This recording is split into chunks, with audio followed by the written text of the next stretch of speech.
President Obama's oft-stated hope that U.S. and Western relations with Iran will improve as a result of their nuclear agreement appears to be backfiring tonight. Ayatollah Ali Khamenei, anti-America, anti-Israel vitriol is reaching new extremes as critics of the deal continue to rail against it with no short-term prospects for a victory. Chief political correspondent Carl Cameron has tonight's top story from Capitol Hill.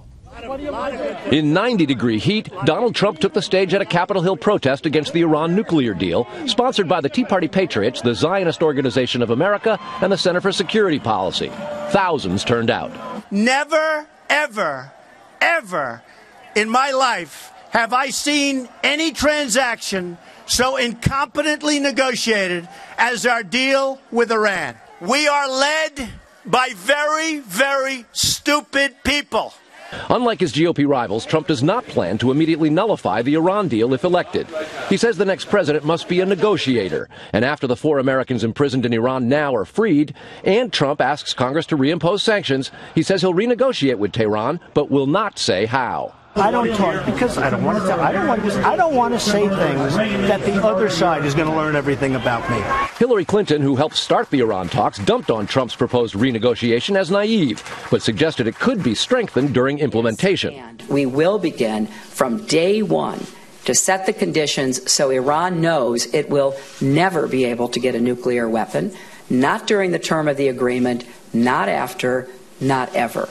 It was Ted Cruz that invited Trump to the Capitol rally. He makes no secret of courting Trump's supporters should the real estate mogul falter, and disagreed with renegotiating with Iran. Any commander-in-chief worthy of defending this nation should be prepared to stand up on January 20th, 2017. And rip to shreds this catastrophic deal. But the protest will have little effect on national security. GOP leaders concede President Obama has the votes, 42 now in the Senate, to overcome bipartisan opposition to the Iran deal.